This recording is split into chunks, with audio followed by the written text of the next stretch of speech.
প্রিয় দর্শক শ্রোতা, আজ আমরা আলোচনা করব আইএসসি ইঞ্জিন যে অন্তর্দহ ইঞ্জিন এর 4 স্ট্রোক নিয়ে।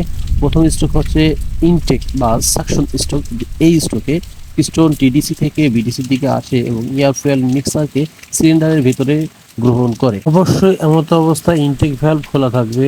ইনটেক স্ট্রোক বা সাকশন স্ট্রোকের পরে শুরু হয় কম্প্রেশন স্ট্রোক। সিলিন্ডারের ভিতরে টেনে আনা বাতাসকে বিডিসি থেকে টিডিসির দিকে অর্থাৎ ইঞ্জিন হেডের দিকে কম্প্রেসড করা অর্থাৎ ঠেসে ধরা। এমত অবস্থায় দুটি ভালভই বন্ধ থাকবে, যার ফলে বাতাস আর তেল সংকুচিত হবে, আর এটাকে বলা হয় কম্প্রেশন রেশিও। পিস্টনের মাথা ও ইঞ্জিন হেডের মাঝখানে যে জায়গাটা থাকে এটা হলো কম্বাসন চেম্বার। এই সংকুচিত এয়ার ফুয়েল মিক্সারের ভিতরে স্পার্ক প্লাগের মাধ্যমে স্পার্ক ঘটিয়ে আগুন ধরাকে পাওয়ার স্ট্রোক বলে। পাওয়ার স্ট্রোকে এয়ার ফুয়েল দেওয়া হয়ে ব্লাস্ট হয়, যার ফলে পিস্টনকে টিডিসি থেকে বিডিসির দিকে প্রচণ্ড জোরে ধাক্কা দিয়ে ক্র্যাঙ্কশ্যাফটকে ঘোরানো হয়।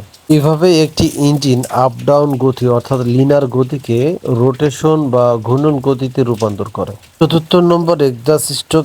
এক্সজস্ট স্ট্রোকের কাজ হচ্ছে সিলিন্ডারের ভিতরে পোড়া গ্যাসকে বাইরের দিকে বের করে দেওয়া সাইলেন্সারের মাধ্যমে। এমত অবস্থায় এক্সজস্ট ভ্যালভ খোলা থাকে।